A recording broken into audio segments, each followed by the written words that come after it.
Olá, Mulher Plena. Hoje, mais um episódio do podcast Mulher Plena, o podcast da mulher cristã.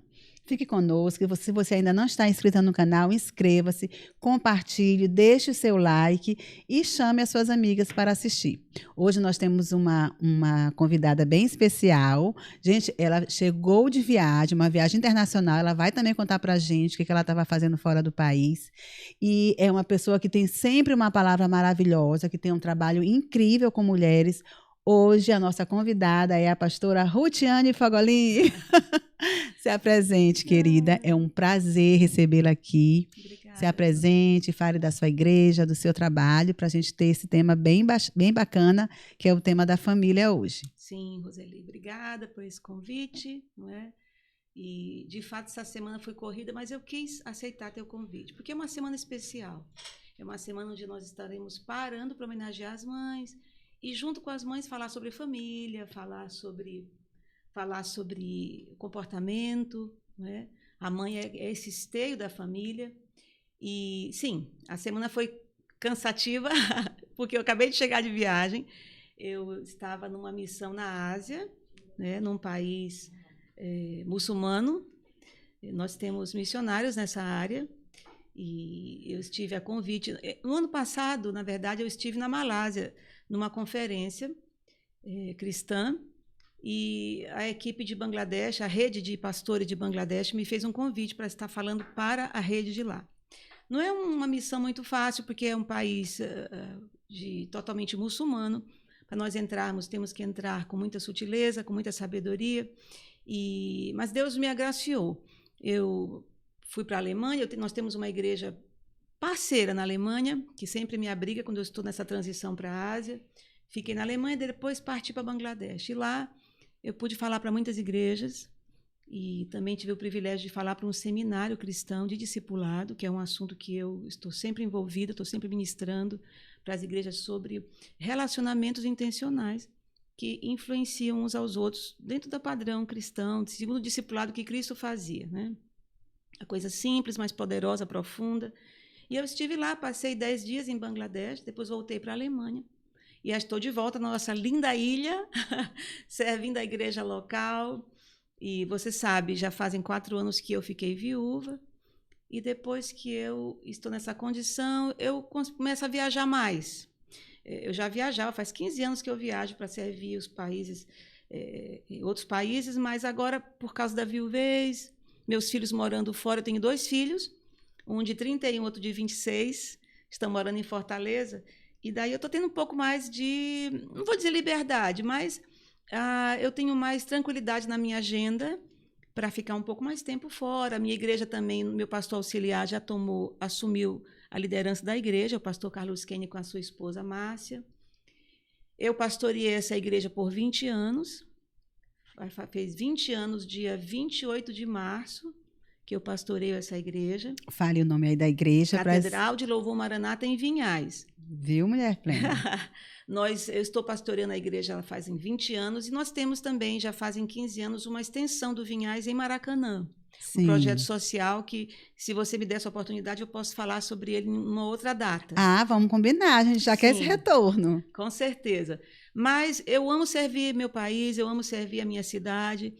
Eu sou muito apaixonada pelo trabalho com as mulheres, porque eu acredito no chamado de Deus para as mulheres. Não um chamado apenas de púlpito ou de movimentação ministerial, eclesiasticamente falando, sim, mas a posição da mulher na sociedade, onde Deus a colocar. Onde Deus colocar uma mulher sábia, ali vai ter um ambiente transformado, ali vai haver graça, vai haver beleza, vai haver harmonia. Nós, mulheres, nós somos uma bênção. Amém, eu creio. Se nós soubermos usar toda a sabedoria que Deus nos dá, junto com o conjunto que nós já nascemos com ele, toda a simpatia, a harmonia, a beleza, a delicadeza. A sensibilidade. Uma sensibilidade incrível. Deus sabe disso. E eu prego demais em favor que a mulher precisa tomar uma posição dela.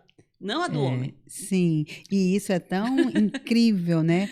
Que hoje você vê que a própria ciência se curva a isso quando coloca que as competências, né, masculinas, de autoridade, de Sim. isso, daquilo, hoje precisam das competências femininas, né? De negociação, de Então, serem mais flexíveis, né? isso. Então, isso também até a ciência já constata isso. Então, lá em Gênesis, a gente vai ler, quando começa a desenrolar a criação, e está escrito assim: e Deus criou o homem à sua imagem e semelhança, mulher e homem os criou. Então, homem é a imagem de Deus, para exercer a autoridade, o caráter de Deus na forma masculina. Mulher, imagem de Deus. Não é porque a Bíblia fala que nós somos geradas da costela que a gente é a imagem do homem. Sim, nós somos a imagem de Deus formada Senhor. de um outro material, não é? E piadas à parte, as pessoas fazem muitas piadas com isso, mas a gente quer edificar a fé das pessoas e não somente informá-las. Sim. E a mulher, ela foi feita com a imagem de Deus, com a sua forma, com esse jeito adocicado, as suas curvas, a sua formação mais delicada, não é? Com menos força muscular, mas com uma força intelectual e emocional impressionante.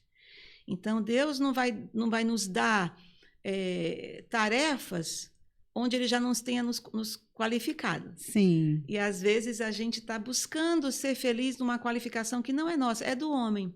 Nós seremos felizes e plenas, como você sempre prega, quando nós assumirmos nossa posição. E é maravilhoso uma mulher plena, uma mulher que vive a vontade de Deus.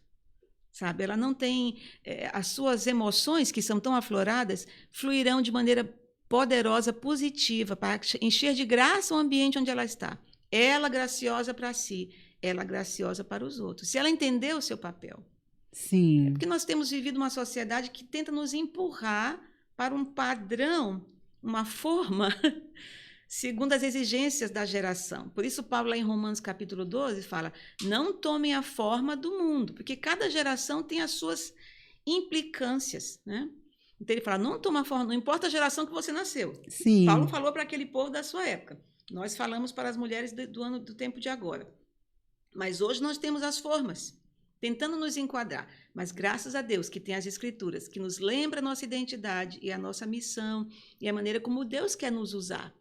Não vou falar usar, como Deus quer apresentar através da beleza da mulher. Sim. No lar, na sua profissão.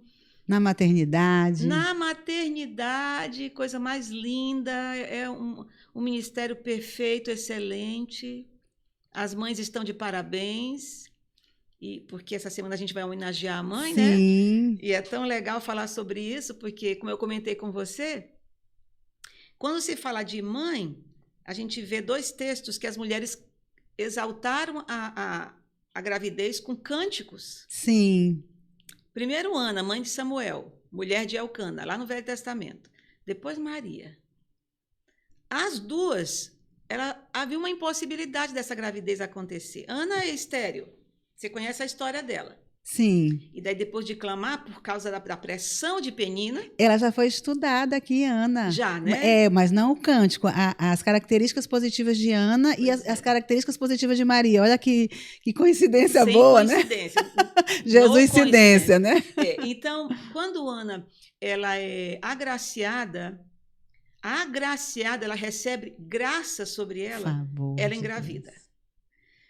Ela vai buscar esse favor. Ela estava inconformada por causa da pressão de Penina, porque também a Bíblia fala que ela era muito amada. Elcana dava porções dobradas. Isso, se a gente for desenrolar para as cerimônias, ela era uma mulher que era emocionalmente atendida. Então ele diz: eu não sou melhor do que muitos filhos. Quer dizer, você não precisa. Eu sou. Mas ela quis gerar. Quando Deus concede, através da oração do Eli, ela canta. Minha alma engrandece ao Senhor. E depois a gente vai ver esse texto no Novo Testamento, quando Maria concede. E ela também é agraciada. Quando o anjo vem, revela a ela que ela seria a mãe. Mas circunstâncias socialmente esquisita, mas como tudo é pelos olhos da fé, a beleza da revelação, da concepção, a promessa do Filho de Deus se cumprindo, a gente lê com esse olhar de beleza e vê ela cantando a graça. Então, por que eu estou citando esses dois temas? Porque a mãe, o amor de mãe, é muito exemplificador da graça de Deus. Sim. Você entendeu? Porque nós precisamos entender mais a graça. Parece que o crente gosta muito de lei, né? Parece que fica um pouco mais fácil seguir o parágrafo literal e obedecer. Mas a graça, ela é completamente libertadora, bondosa, e ela é totalmente segundo Deus. Sim. Que Deus é um Deus dadivoso, digamos assim. Tudo que ele faz é para nos abençoar. É como se em algum momento a gente também não se achasse merecedor dessa graça, Sim, né? é. E aí é mais fácil a gente querer pensar só no que é mais custoso. Em ter mérito. A gente busca mérito nas coisas. E quando fala graça, é totalmente por causa da bondade de Deus. Ele é totalmente bom. Quando a gente fala isso, não é um jargão. A gente está reconhecendo que Deus, na sua inteireza, até nos tempos mais difíceis, quando nós não entendemos racionalmente a movimentação dele, ele está sendo bom. Você pode ler nas escrituras aí situações de perdas, de prisão, às vezes, que a gente, meu Deus, por que aconteceu? Lá a gente vai ver porque ele estava trabalhando. É tudo graça, é tudo bondade de Deus.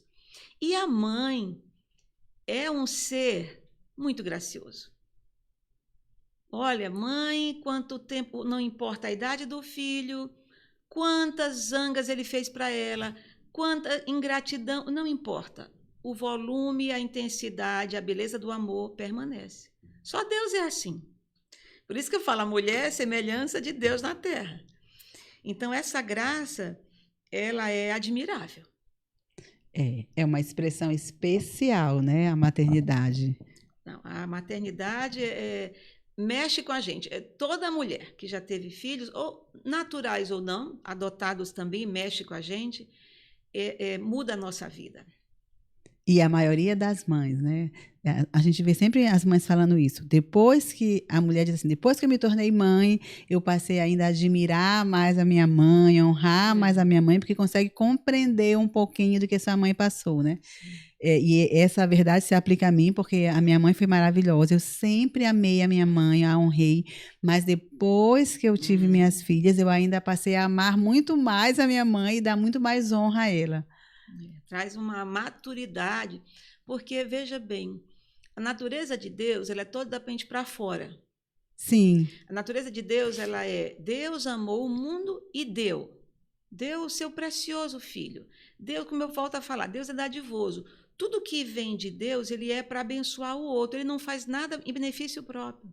Até a adoração que ele nos pede para fazer a ele, não é porque ele precisa, ele está solitário, ele está com uma baixa autoestima. É porque na adoração, ao contemplar ele, nós recebemos a sua imagem.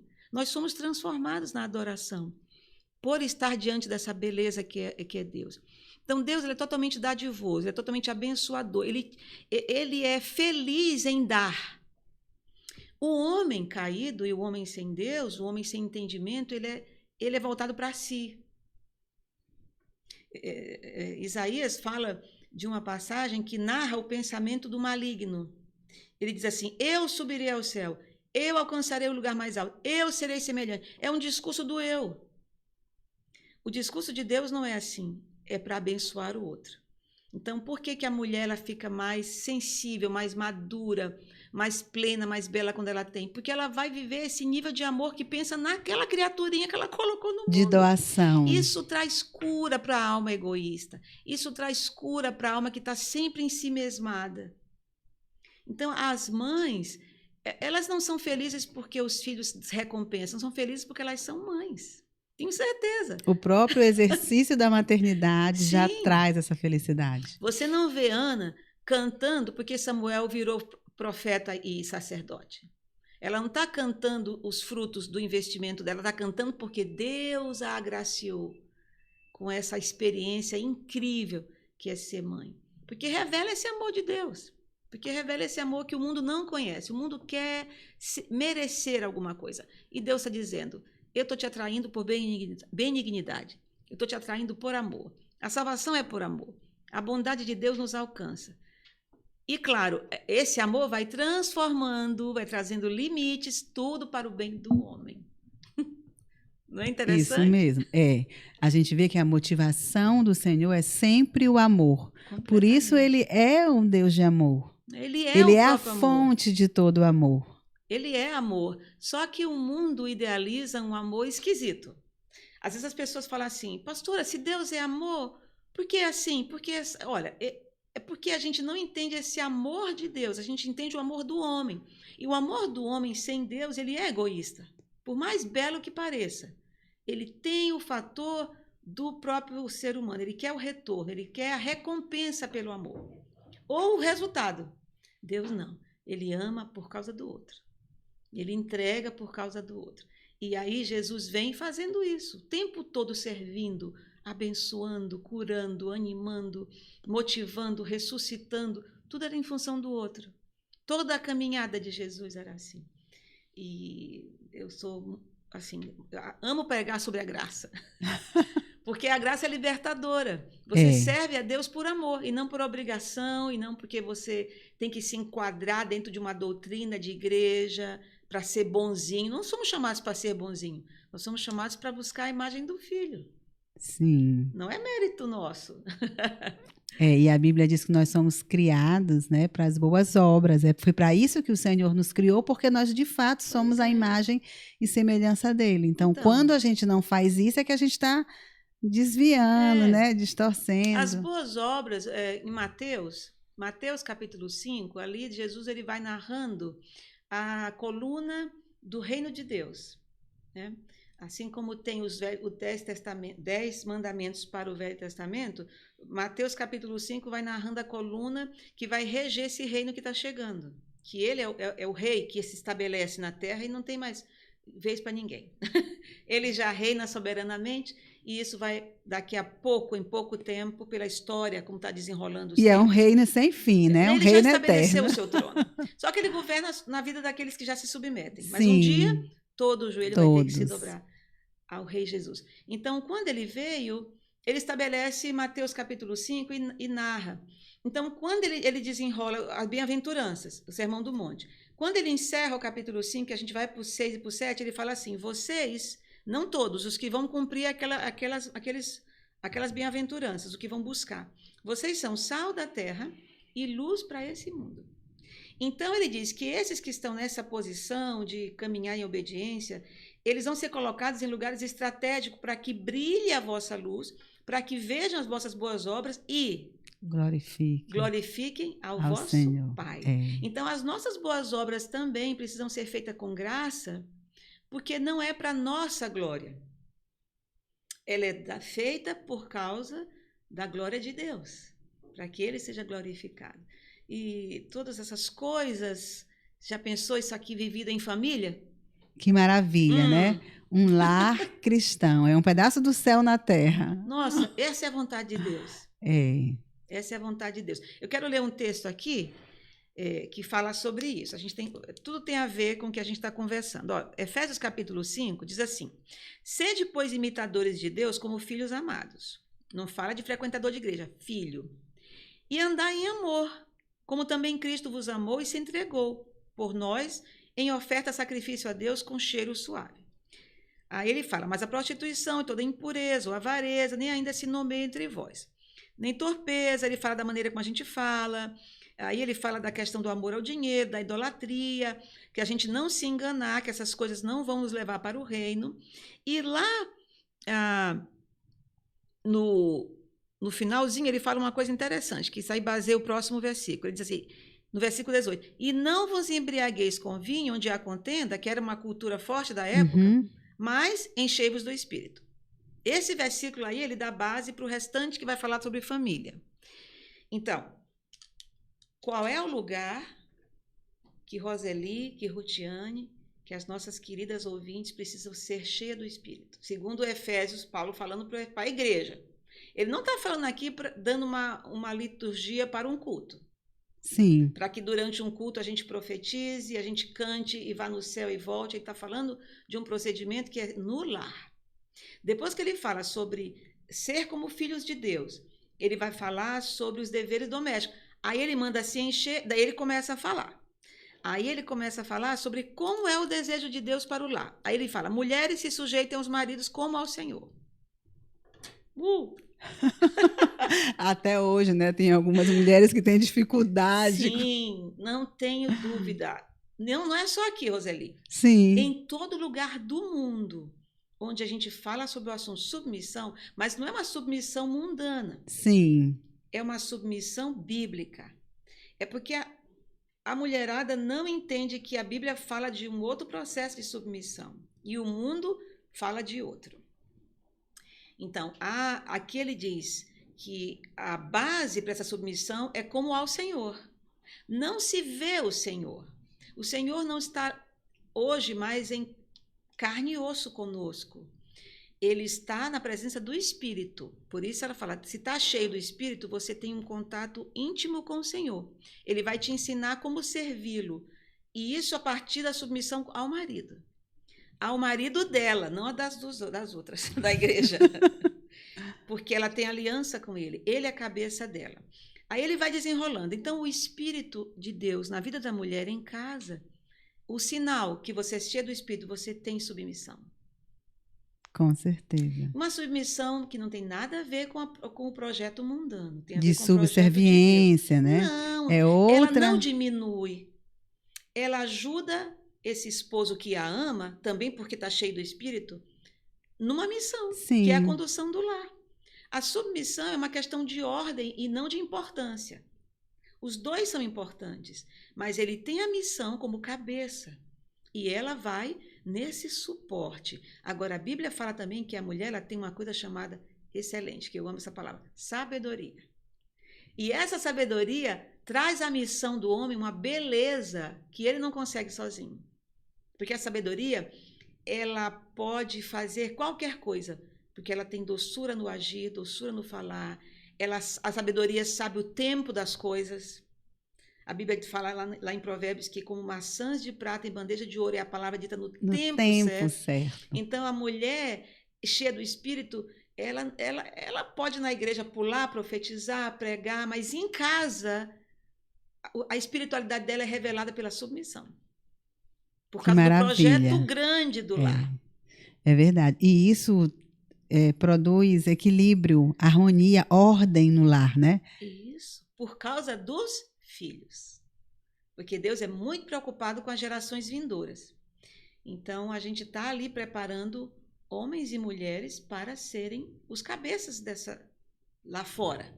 Onde é que essa pessoa é gerada? Normalmente a gente traz isso para a escola dominical, para os líderes da igreja. Essa igreja não tem um ministério infantil forte. De fato, isso é muito importante para nós, mas a gente só starta o processo. A gente talvez entrega um material bom, a gente incentiva, mas esse processo é no lar.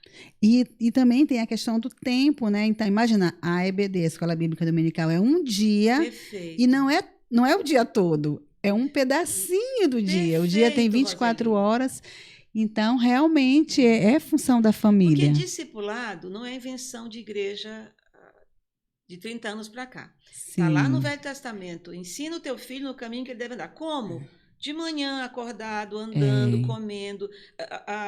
Os teus movimentos, eles são influenciadores para os teus filhos. A internet está cheia de meme com bebezinho imitando a posição do pai sentado. Não é interessante? Eu amo esses vídeos de criança. Verdade. Então, não dá para discipular uma criança com 1 hora de escola dominical. Mas esse pai, a maneira como ele olha para a mãe, sabia? Sim. Como ele olha, o quanto ele honra. Você já imaginou, Roseli, um lar onde Deus tem a primazia, onde as pessoas entendem a palavra e vivem isso? Que filhos nós vamos gerar para essa sociedade? Que beleza! É claro, isso não é utopia, é o desejo de Deus. A gente pode sempre estar voltando. Não é? Erramos, às vezes, os trilhos, pecamos, mas graças a Deus que o próprio Espírito nos leva ao arrependimento para nós recomeçarmos e entender o nosso papel. Não é? Deus não quer um monte de gente certinha dentro de uma igreja, dentro de casa. É para sair, é para influenciar, é para ir fazer bonito para a glória dele. É para poder testemunhar como o Perfeito. Senhor faz diferença, né? Isso. Na pessoa, na família, na história, né? Isso. E aí quem é que é o povo de Deus hoje? Nós. A igreja de Jesus, que A outrora igreja. Israel, hoje a igreja é espalhada no mundo todo. E eu tenho esse prazer de falar para muitas nações, né? Deus está mandando uma maranhense, uma ludovicense para fazer isso. A igreja, quando eu viajo, não é Rutiane, nem Maranata, é o Brasil. O Sim. Brasil está vivendo uma promessa antiga de mandar missionários, de mandar profetas para as outras nações. Eu tenho visto isso, porque lá na igreja não é só eu que vou. Meus discípulos vão também. Nós temos missionários, Glória a Deus. Nós temos missionários nos países muçulmanos, né? E também os que vão para fazer, influenciar, depois voltam, né? E eu tenho o sonho de andar muita gente ir comigo. Não é ministério pessoal, não. É o ministério de Cristo. Sim. Na igreja. Mas quando eu chego lá fora, eu observo.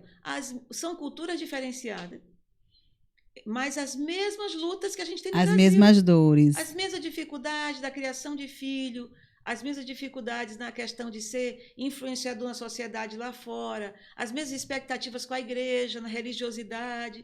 Então, essa palavra aqui, que a gente ministra aqui, é ministrada no mundo todo e gera excelentes resultados. Porque Deus é Deus, Ele sabe. A palavra é viva, né? Exatamente. Eu estive agora em Bangladesh, para você entender. Eu nunca tinha ido, mas eu tinha 2 missionários lá. Eles vieram na época da vacina e não voltaram, porque a jovem engravidou, está agora cuidando do bebê. Mas eu estive lá para estar com o líder do campo e também teve o convite das igrejas. E interessante que eu não poderia sair só, eu não saía só de casa. Para você ver a cultura diferenciada, né? E as mulheres lá não saem só. Ou se você não sair acompanhada, você é desprezível, porque você não tem um marido para que se preocupou com você para sair, você não tem um pai, ou você não tem nenhum irmão mais velho. Então, quando eles veem uma mulher na rua sozinha, ela é desprezível, ela está sujeita a abusos, a qualquer coisa, sabia? Eles pensam assim. No Egito também, uma mulher sozinha não é, eu já estive lá, né, não é de bom tom. Ela não tem o mesmo respeito que uma mulher acompanhada. Pois é. Aí eu estou falando isso porque eu pensei, eu vou falar para as mulheres aqui, o que eu vou dizer para essas mulheres? Mas você vê, a cultura é tão radical, mas as dúvidas que elas têm, as coisas, é igual a nossa. Essa submissão, essas coisas. Porque elas estão sendo influenciadas também pela internet e elas querem ser livres no Senhor. E eu falei, só a palavra de Deus liberta. Mesmo que mantenha a mesma cultura, mas a palavra de Deus te liberta. Você é livre no espírito para ser quem você é e agradar a Deus, né? Num lar que pode ser tanto aqui como no Oriente, Deus é Deus.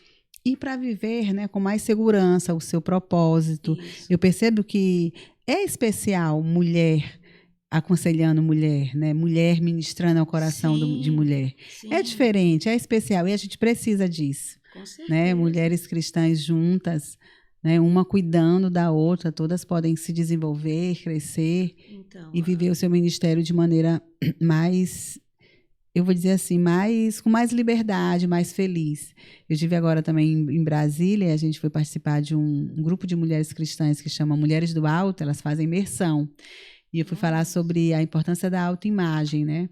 Como a gente precisa ter essa autoimagem, considerando a imagem que o Senhor já nos deu. Isso. Né? Que tem um propósito, mas ao mesmo tempo é uma imagem singular, né? Sim. A imagem e semelhança dele, mas traz uma singularidade que é nossa. Sim, perfeito, perfeito. Não, eu apoio, sou fã do Ministério Feminino, inclusive aqui no Maranhão, as Extraordinárias. Sim, Charlene já veio aqui. Lá que a gente se conhece, eu apoio a Charlene. E também tenho tido esse privilégio de mentorear a Gardenha, queridíssima.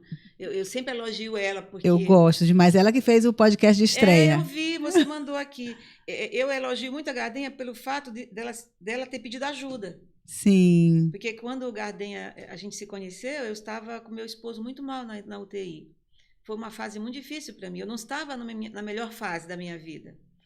Mas eu estive com ela num bate-papo das Extraordinárias e ela viu meu sofrimento, me chamou para a casa dela, me lavou meus pés, mostrando assim, eu estou contigo. Nossa, ela é linda, gente. Eu até me emociono. Eu também sou louca por ela. Quando eu escuto. E ela me fez um pedido. Você quer me discipular? Você quer me mentorear? E eu achei que isso ia acontecer só dentro da minha igreja, da igreja onde eu trabalho. Aí a gente começou a se encontrar de maneira intencional. E começamos a... Então, eu falo assim, ela me fez esse pedido, mas eu aprendo com ela. Sim. E ela aprende comigo. Então, é totalmente de Deus, mulheres se disponibilizar para cuidar de outras. Não haver competição. Rivalidade. Não, não, não. O Espírito de Deus não se agrada com isso. A nossa alegria é ver a nossa irmã excelente, bela, com a alma leve. Como diz a Bíblia, considerem-se uns aos outros com mais honra do que você. Honra o outro. Superiores. Isso é reino de Deus. Por isso, quando eu sou convidada, eu venho, mesmo que eu esteja muito ocupada, cansada, mas eu acho essa movimentação preciosa, Roseli. Você está de parabéns.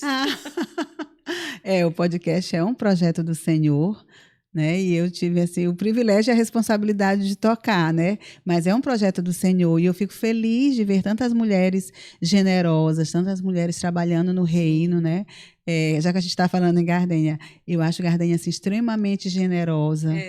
Né? Ela é muito, muito especial, assim, minha companheira de oração. Amo, tenho assim um carinho muito especial por ela e pela pastora também, né? Que tem esse tempo de estrada que ajuda outras mulheres, né? Que inspira outras mulheres. Sim. Daí a importância mesmo, gente, da gente poder pedir ajuda, da gente fazer um discipulado. O discipulado é para toda a vida. Enquanto estivermos aqui, nós somos discípulas de Jesus e é importante a gente ter esse encontro, né, de fazer um discipulado ou de fazer um discipulado, né, com alguém que seja um discipulado mútuo. Mas é importante essa prestação de conta, esse caminhar junto. Sim, a gente deve dar o que a gente tem. E se a gente recebeu de Deus, de graça recebemos, de graça a gente entrega. Então, eu achei muito bacana a iniciativa, porque eu vivo isso na nossa igreja. Eu amo compartilhar o que eu tenho, né? E receber também, tem um coração aprendiz o tempo todo, em todas as áreas. A gente aprende como se vestir, como se comportar, aprende algo novo umas com as outras. Então, é muito rico. Então, não é bom andar sozinha. Com certeza. Não é bom andar só, porque tem gente boa nessa cidade que pode nos influenciar, nos ajudar. Eu não ando só, eu tenho minhas discípulas andam comigo e eu também, quando eu sento com alguém para tomar um café, para mentorear, eu também peço ajuda. Eu tenho uma mentoria há quase 10 anos com a pastora Meire, lá da Igreja Batista da Liberdade. É uma mulher solteira que a igreja dela é 3, 4 vezes maior do que a nossa, uma igreja poderosa na Liberdade, faz um trabalho incrível ali, mas ela tem a humildade de sentar comigo 2 vezes por mês, a gente senta, almoça, abre o coração uma para a outra. Temos um vínculo incrível, oramos uma pela outra, choramos uma pela outra. Como isso é enriquecedor. E isso é mover de Deus. Esse amor verdadeiro, né, vem da fonte, Jesus. Ah, com certeza, com certeza. Pastora, nós já estamos caminhando para o final e eu quero... Então já fica o convite para a pastora voltar e quero deixar assim, uma palavra para as mulheres que são mães, já que a gente vai domingo celebrar o Dia das Mães, uma palavra, porque eu acho que a maternidade, como mulher tem mais essa coisa de se sentir culpada, a maternidade também traz muito esse sentimento de culpa, né? O filho adoeceu, a culpa é da mãe. O filho não foi bem na escola, a culpa é da mãe. O filho fez alguma coisa errada, a culpa é da mãe. Então você vê a nossa responsabilidade, né? Mas antes de qualquer coisa, como eu citei essas 2 mulheres da Bíblia, elas foram agraciadas por Deus. Muitas outras tiveram a gravidez dentro de um ciclo normal. Essas 2 foram agraciadas. Então, mãe, você que está nos ouvindo, o fato de você ser mãe já é uma grande dádiva de Deus. Você que gerou naturalmente, ou talvez adotou, mas assumiu para si essa responsabilidade de educar um serzinho que venha corresponder. Mas, às vezes, mãe, não é como a gente sonha, não é como a gente idealizou, aí vem as frustrações. Nessa hora, a gente corre para esse Deus que nos agraciou com a maternidade. Porque ele põe a mão aonde dói, ele põe a mão onde tem problema. A Bíblia diz que quando ele age, não há quem possa impedir. Então vamos colocar a nossa maternidade e a tarefa de criar nas mãos do Senhor. Vamos ver o que a Bíblia fala. Às vezes nós somos crentes, mas estamos influenciados por uma blogueira, pela novela das 7, pelas artistas, mas não vamos para a Bíblia. Buscar a ajuda de Deus é ler a palavra dele, não é só orar. É ler a palavra, obedecer e viver essa proposta do Evangelho nesses dias complicados. Então, mãe, Entrega o teu caminho do teu filho ao Senhor. Amém. Confia nele. E ele não vai te frustrar. Ele vai abençoar a tua caminhada. Ele é um Deus bom, dadivoso, que acompanha a nossa vida. Ele tem olhos em todo lugar. Ele vai te ajudar. Eu vou usar a palavra que nós estamos usando na igreja esse ano todo. Foi a palavra que Deus me deu na mudança de ano. Confia. Confia.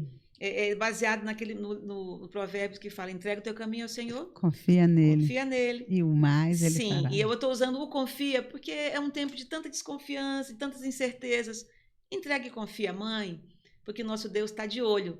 Que você seja bem-sucedida na sua caminhada, tá bom? Deus te abençoe muito, que você tenha um dia onde todas as honras te alcance, porque você dá o ano todinho, está sempre fazendo a bênção para os outros. Recebe as tuas homenagens, tá? E Deus te abençoe. Amém. Gente, que palavra boa, né? Eu também fui muito edificada, muito obrigada.